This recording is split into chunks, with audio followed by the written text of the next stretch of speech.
welcome to a new interview by the NATO Association of Canada. The NAUC is pleased to have French Air Force General Denis Mercier, who is going to talk with the Supreme Allied Commander Transformation of NATO. We're going to talk about the future of air warfare in the 21st century. Glad to have you with us, General. It's an honor. While NATO enjoyed uncontested air supremacy in the past decades following the end of the Cold War, like in the Balkans, Afghanistan, and Libya, the alliance's air supremacy might be jeopardized in the years to come with the rise of peer and near-peer competitors that are developing integrated air defense systems, IADS, used in a axis area denial, A2AD fashion, meaning that building capabilities that will make an airspace off limits to an aerial force. So with that in mind, I would like to discuss with you the imperative to return to the suppression of enemy air defense and destruction of enemy air defense, SACT ops, and more specifically, whether the SACT ops of the future will differ from those of the 20th century in terms of the assets and the tactics involved. But before that, before we start, I would like you to present briefly in a few words the NATO Allied Command Transformation, ACT, and why is it important to Canadians?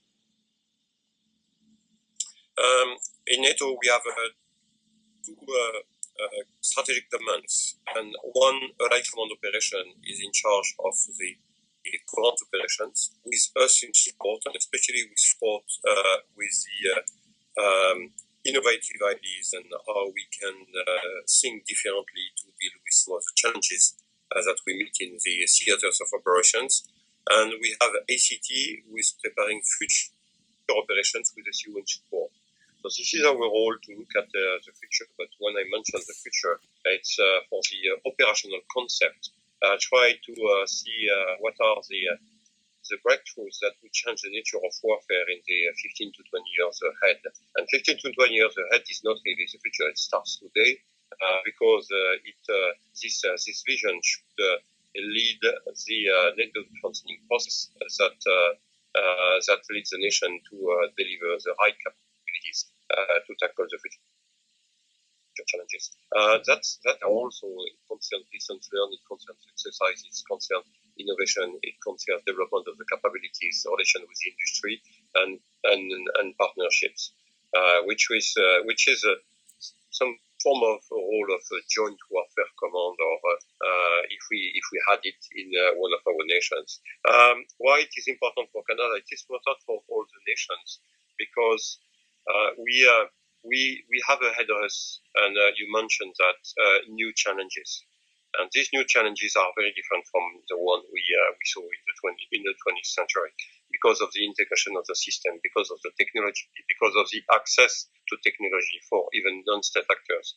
And we see many nations developing innovation initiatives, but we need to be sure that at the heart of that we will have the interoperability piece. Because if we do not put the interoperability and start sharing those initiatives from the beginning, then interoperability will cost money or will be even unaffordable after. And this is true for nations, and this is true for Canada. And in addition to that, Canada has to stay absolutely interoperable with the American, with the US, and with the Europeans. And I'm used to saying that Canada is an American country with a European side, so they have this understanding of both sides of the Atlantic, which is absolutely essential for me. Very interesting.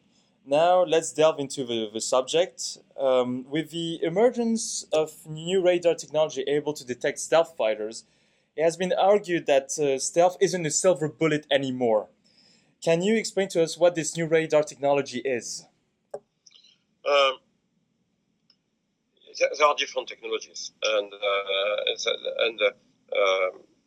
some of these technologies are the use of the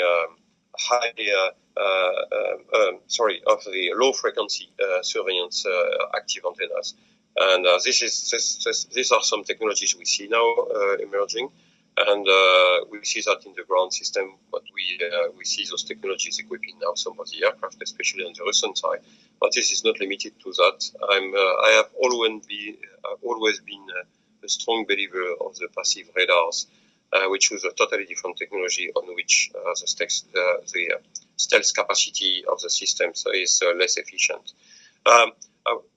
Which means that stealth is always and will remain something interesting, but the key issue is not sufficient because of the technology improvements for our potential adversaries.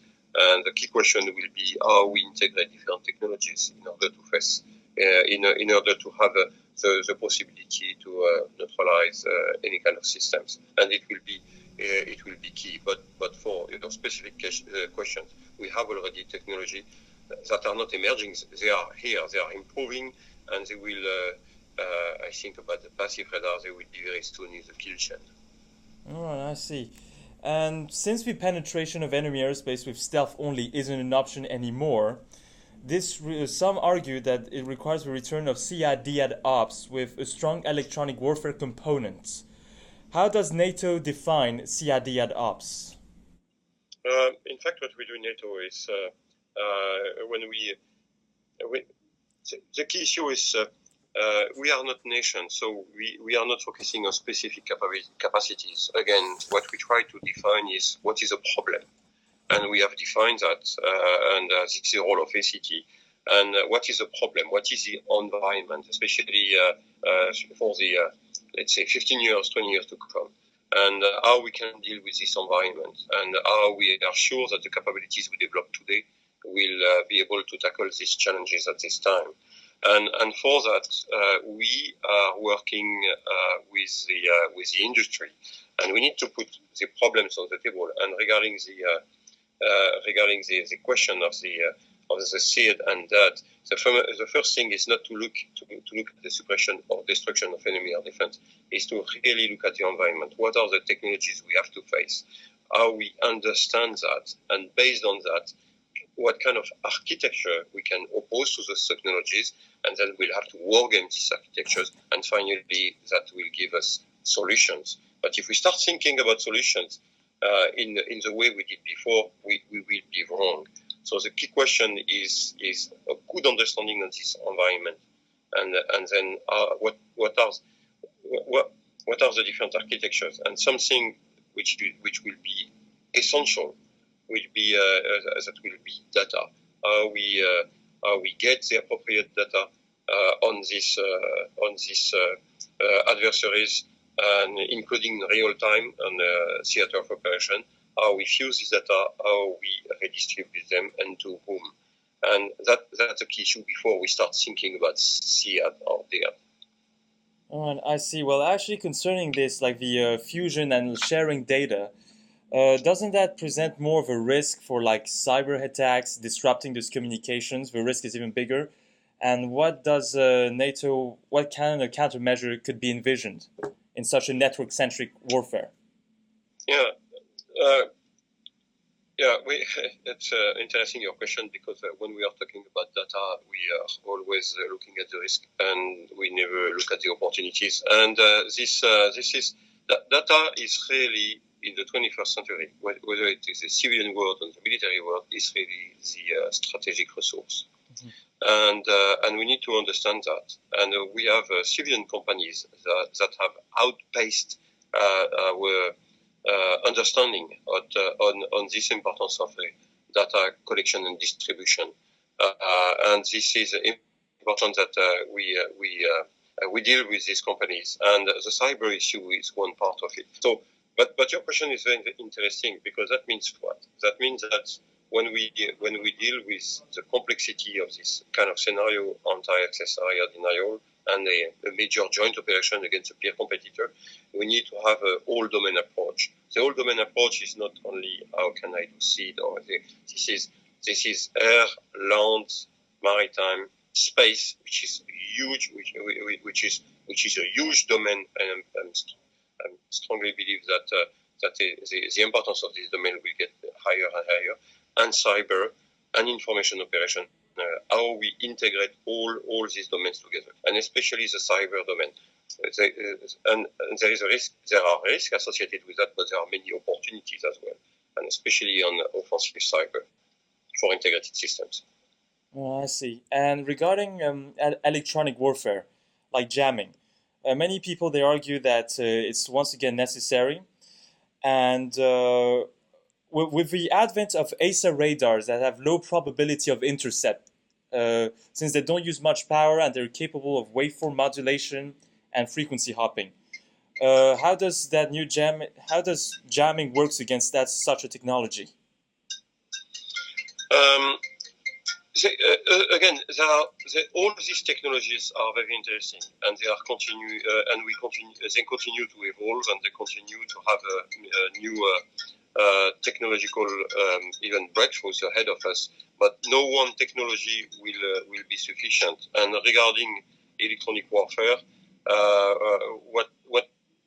what I see and the technologies we have to look at are the technologies that will enable the system to be very adaptive, using artificial intelligence, and that's what exists already. Some of the systems we are developing, and whether they are ships, aircraft, or even on the ground, and that's a key issue. And this key issue will be the integration now of artificial intelligence in some technologies, and electronic warfare is one of them, which means that it will adapt very quickly to what it detects, and it will react.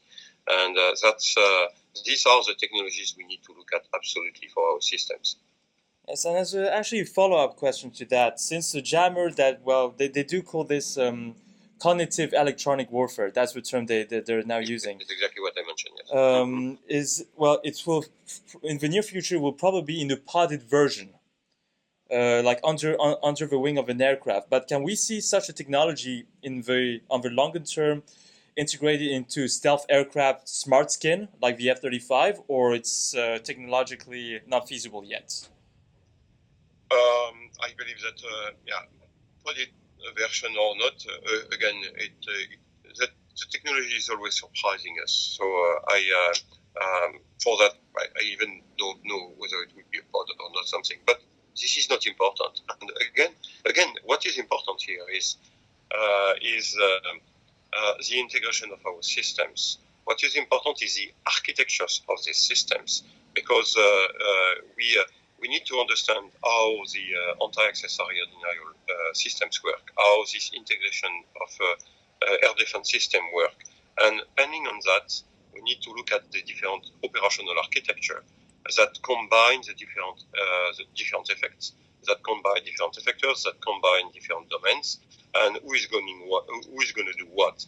And the who is going to do what is very important, because you have different architectures possible, because everything will have to be integrated. So we will go very quickly and strongly on that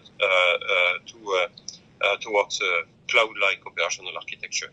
And in this cloud-like operational architecture, the key question will be how do you use these different technologies? Who is going to do what? And from maritime, in ships, in aircraft, and what is the most efficient? And if we start thinking about just a podded solution on an aircraft, we probably avoid thinking that no, it could be in a ship, it could be in a missile, it could be in a high altitude platform, it could be on many different other things, and how we combine that. And we need to have this systemic vision, and this is absolutely essential if we want to be very relevant in the future. And this question of suppression, destruction of any enemy air defense against integrated air missile air systems, we need to have this systemic ready approach, understanding what are the different effects of our effectors, and how we can organize that. We will need definitely autonomous systems. We will need definitely artificial intelligence. But do we need this artificial intelligence in one aircraft, in one ship? Do we need that in a command and control system that will be in Ridgeback? Yeah, we need to test it, because nobody has a solution today. So we need to model it, to have a good modelization of this system. That's the first thing, and then we need to test different options, and then we can answer the question. I see, very interesting. Well, concerning what you said, this cloud-like structure, there's a concept that's been now elaborated: cooperative engagement capability, CEC. And right now, for example, the U.S. Navy, they're developing the Naval Integrated Fire Control Counter-Air, NIFC-CA. And many experts argue that we're going to see a mix between stealth fighters, 5th generation, and 4th generation fighters, being very they complement each other. Could you elaborate on that, and probably also on the how could those 5th and 4th generation fighters communicate between each other, and what's the role of the probably strategic trilateral initiative? First of all, I'm always very interested with what the U.S. Navy is doing regarding the all domain integration and the integration of their system, because I think that they really have understood what a combat cloud could look like, and they are working a lot on this issue. And what they are developing is really interesting for the preparation of the future. The only thing, if I may have a small critical vision of that, is that as all the navies, they have the tendency to do that inside the navy, and we should expand that to the other domains and services as well. But we have the same problem everywhere. But they have really understood this necessity to integrate different systems altogether. Regarding the integration of the what we call 4th and 5th generation aircraft, first, this is exactly the role of the trilateral group that was created after the Libyan War between the U.S. Air Force, the Royal Air Force, and the French Air Force, in which they work a lot on the interoperability of the system. I personally do not like this mention of 4th or 5th generation, because it does not mean anything for me. That does not mean anything. This is a marketing approach for new aircraft. But in the reality, what does that mean? Do we consider that a 5th generation aircraft is because it's stealth technology is the 5th generation? The F-117 were stealth aircraft already. And what about a system that associates a fighter aircraft and the stealth combat UAV, for instance? So that does not mean anything. And again, when we do that, we focus on the aircraft, and we should focus on the system itself.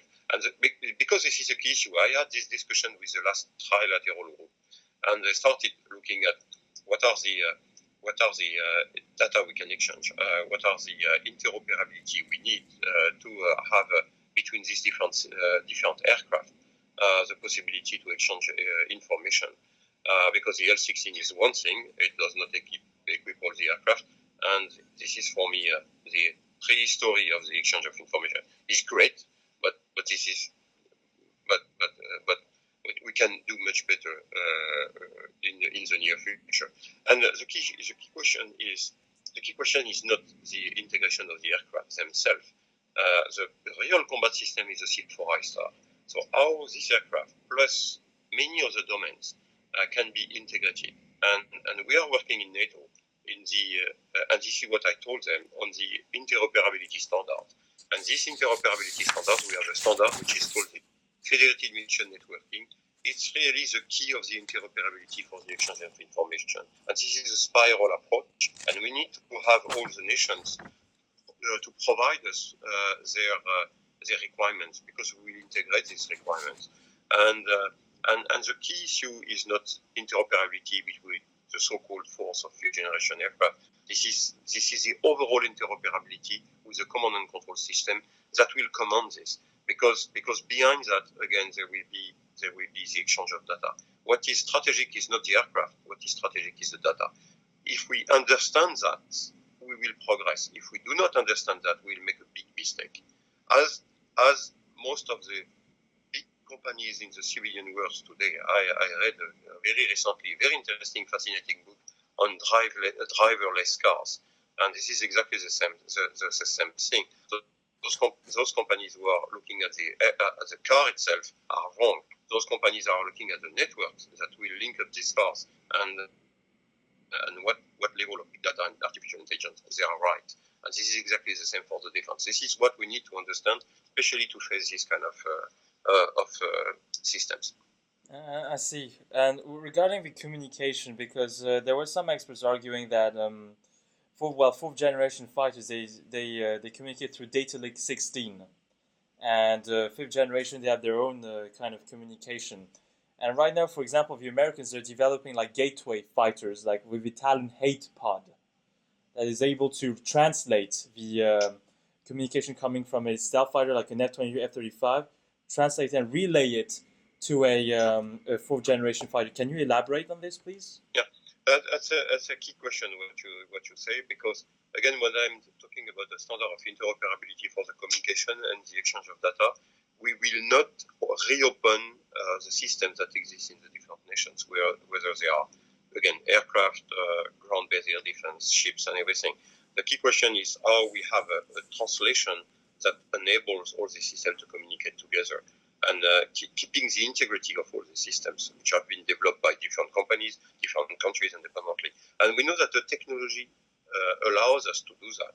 And again, if I make the comparison with the civilian world, today with an iPhone and a Windows computer, I can make them communicate through the internet, because when they want to exchange a Word document, there is a translation of the two operating systems, which are totally different. There is in translation in one common language, and then they can exchange that through the network, not directly. And this is exactly the same. This is exactly the combat cloud we need to build. And these gateways you talked about are essential. But the key issue behind that is when we develop that, we need to take into account the interoperability from the beginning.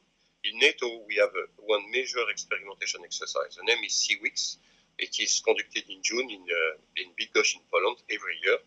And this time, we have the North Atlantic Council coming, looking at this exercise, because I want everybody to understand the value of bringing the systems together and testing them.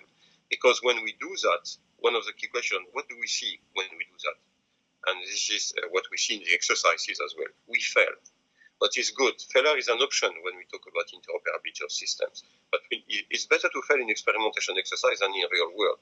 And if we fail, we develop the gateways, we develop the common standard, and then we make those systems communicate together. If they cannot communicate together, then we'll have a big problem, because I mentioned for this kind of integrated system, no one platform, no one weapon system has all the solutions. This is the association of all of them that will work. I see. And with that being said, well, some argue that the CC operating concept, cooperative engagement capability, might be inadequate in light of emerging technologies that are making IADS, integrated air defense system, more deadly. We talked about the risk of cyber attacks and jamming against such a network.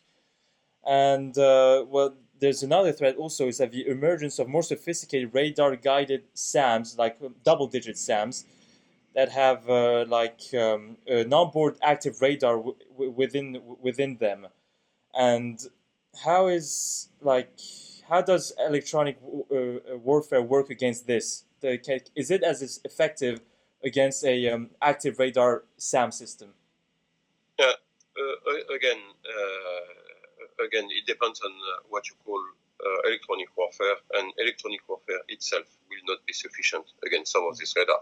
Because I mentioned that the understanding of the environment, this environment we are talking about, and this is not a big future, this is really in the 15 years to come, we have a huge improvement of digital signal processing, which is something we need to take into account.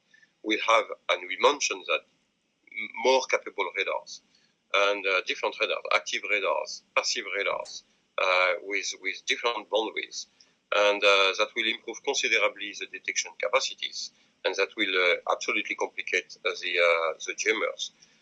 We'll have multiple data sources. We will have very new missile design with multiple seekers, and some seekers will use, and that exist already, electro-optical technologies, on which the normal jamming will not be efficient. And those systems will be very mobile. We'll have many decoys, and that's another key of that. And we will see in in the coming years, we'll see the emergence of energy weapons, and space will be a big part of it, and everything will be more and more integrated. It's not the level of integration; it's not that much so far, but it's progressing really quickly. And in front of that, and this is exactly that in front of that, a very new adaptive electronic warfare will be efficient, but against part of these systems and not sufficient. And this is why we need to look at the same technologies, in fact, and how we integrate them. And again, the key question will not be the specific technology itself. The key question will be the modelization, the understanding of this integrated air defense system, and how we can ourselves integrate ours, and where we put the decision. Especially, it will require a lot of real time, and real time calls for artificial intelligence and autonomous systems. But and that's a key issue. If we refuse that, we will never be able to manage the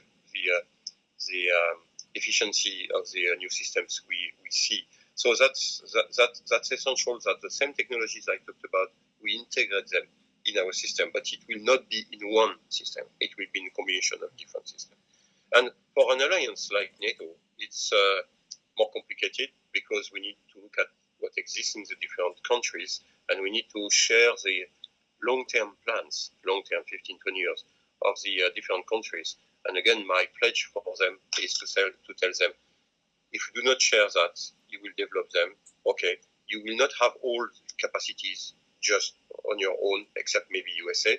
And then when we integrate that with the others, it will not work. So interoperability is, again, that it is more a key factor than it has ever been before.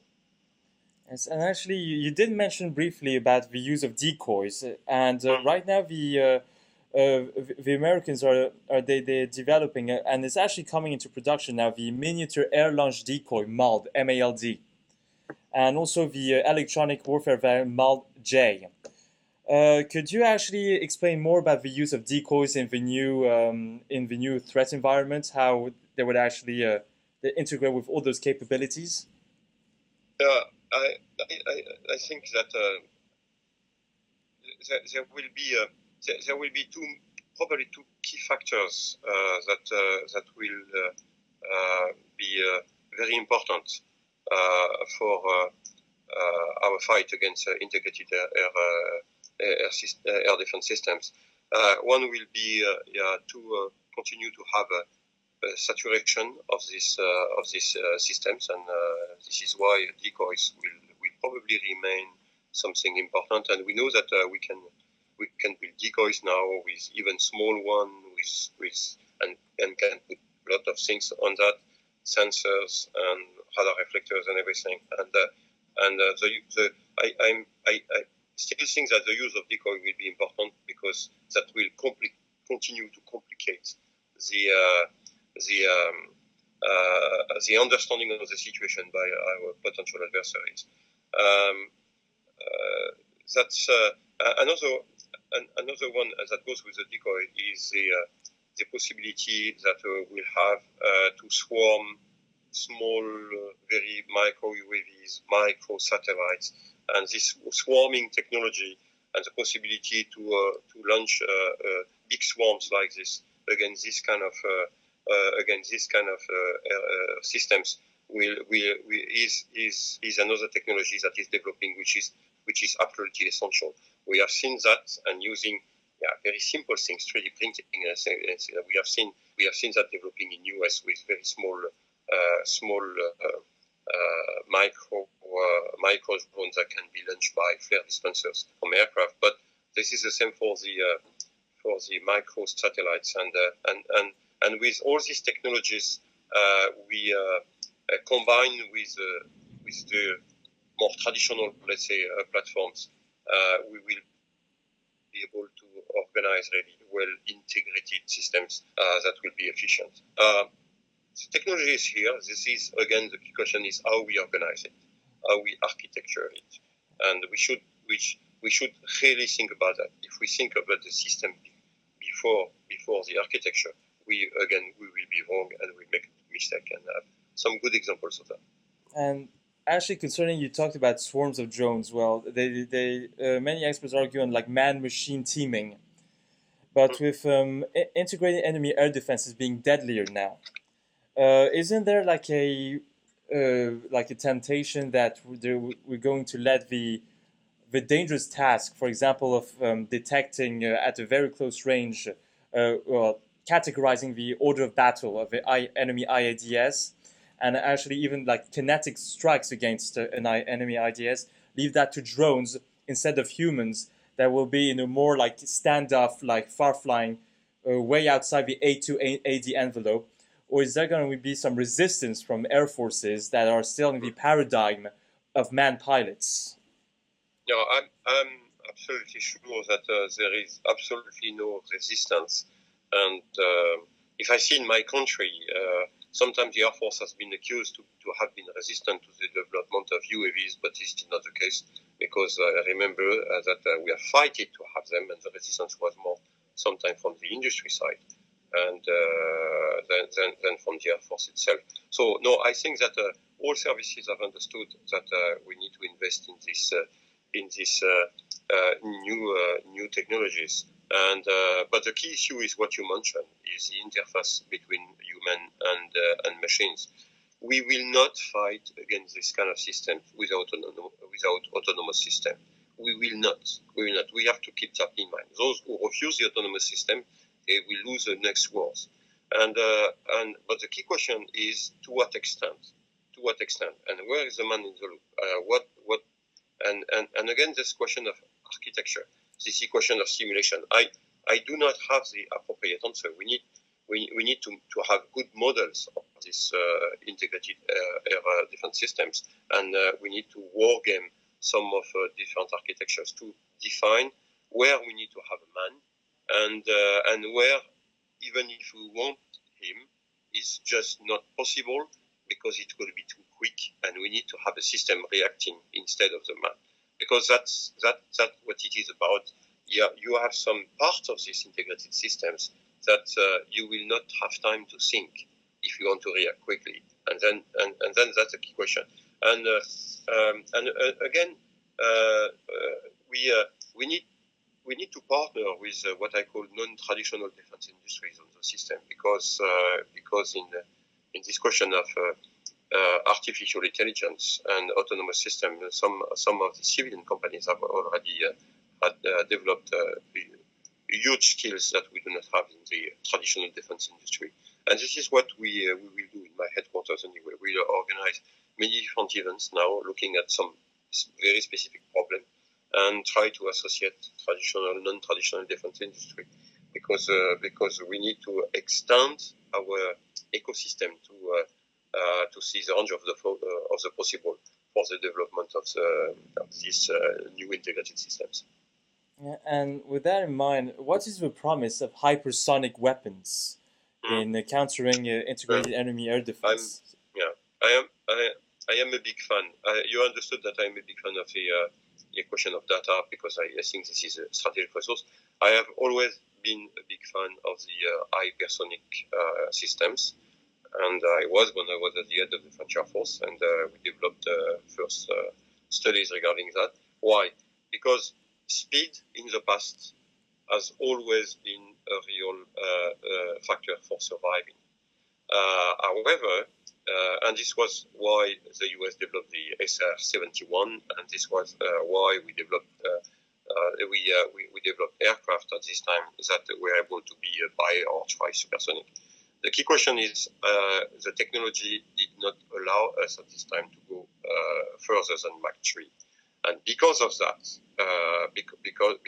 we had to find other solutions, especially to counter or penetrate the very integrated air defense systems or defense systems. Now the technology in the 10-15 years will allow us to have hypersonic systems, Mach 7 to 9, I believe, and based on that opens new possibilities to penetrate highly sophisticated systems, and I think maybe we will find a way to counter these hypersonic systems in the future. But I think that they will remain if we develop them for in the 10 years to come, which is realistic, 5-10 years. I mean, they will remain at the edge of the survivability for many years, because it is absolutely complicated to have a fire window on something that flies at Mach 7 or 8, and even you can fire them at very long ranges, which changes totally the way the concept, the operational concept we will have. So I'm a strong believer in the development of this technology. I'd say first with a missile, but why not for even more sophisticated platforms after? And going with that, there is another thing I'm a strong believer of, is the high altitude platforms that will complement the satellites. Because if you use a stratosphere, you can put platforms that may stay much longer than normal male UAVs, and you can have a good standoff detections, but at a much lower level than the satellites, and then you can complement them. So all these technologies linked together will provide us with really new systems. If we integrate them correctly, will be much more efficient. I see. But concerning that, because you did mention that there might be a countermeasure against those new systems. For example, the hypersonic missiles, there are apparently peer and near-peer competitors like Russia and China are developing directional EMP bursts that could actually disrupt those hypersonic missiles. What's NATO's take on this new emerging technology, directional EMP bursts?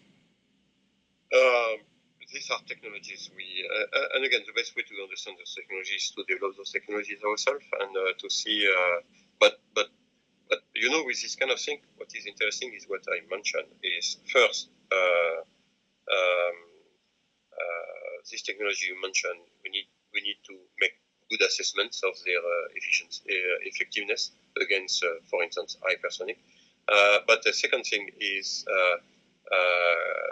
with that, we will shorten the reaction times, and this is exactly what I mentioned.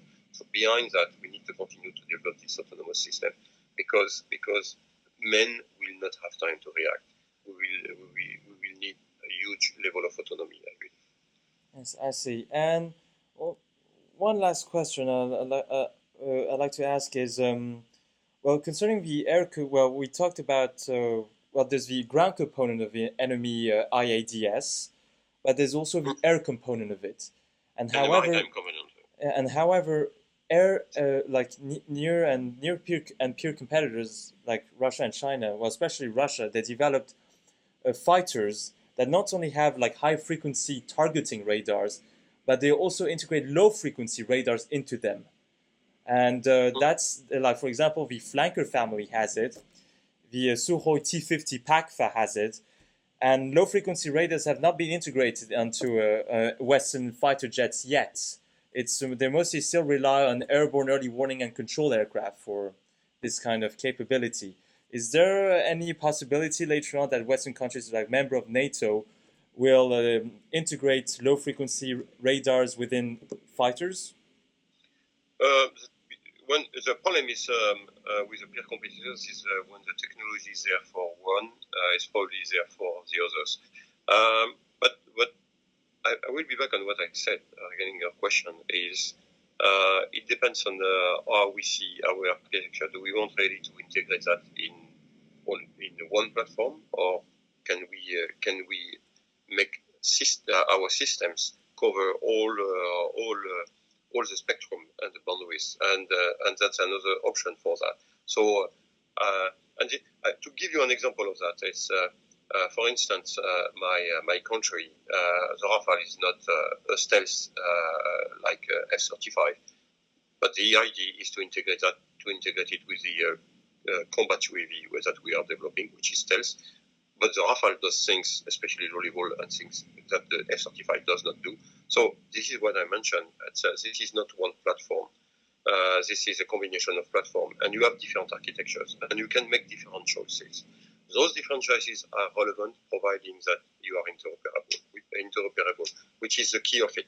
But then we can really make different choices, whether you want to integrate this kind of very low frequency radars in one aircraft or in a big aircraft that is permanently linked with the other systems. I mean, we need to work in that and see what are the most efficient solutions, because the huge integration in only one platform, it costs money. I'm not sure this is the most efficient way, because it's always compromises. And sometimes the system is much better than the compromises you do just because you want to do that in only one. That's and many nations can have different solutions. This is why the key issue is to define what is the effect. The effect is to detect, for instance, stealth aircraft, and we have different ways to do that. And in addition to what you mentioned, when I was at the head of the French Air Force, we had we started with the research center of the French Air Force. We started a few years ago making the first flying test with flying passive radars. So this is another technology that could be interesting in the future. So we have many technologies, many solutions, but again, the key will be to integrate them. And actually, you did mention the emergence of passive radar, for which you're pretty enthusiastic about. So I was wondering, with before the former previous CID at ops, it would be passive radar sniffing sensors that will actually categorize the order of battle, the electronic order of battle of an IADS, because switching of the active radar would only give away your position. But with now the A2AD envelope being expanding every time with new SAM systems and new surveillance systems, will passive sensors like radar sniffing and radio sniffing sensors be as effective at such long distances? Long distances and using again space-based assets and using other assets, including maybe special forces and everything. That's again, this is the integration of that. The key question will be to have, and you mentioned that, to have a good mapping of the different systems of an integrated defense system, and how we map it, how we look at the what is fixed, what is mobile, how we understand the electronic order of battle of that, and how we have again artificial intelligence that help make the decision to engage some of the systems simultaneously in order to deal with the integrated system, and this is what we need to do. This is really this level integration, which is essential. So this is the command and control architecture, which is in the middle of that, and the interoperability, which are key. That's my message, because what is key is data.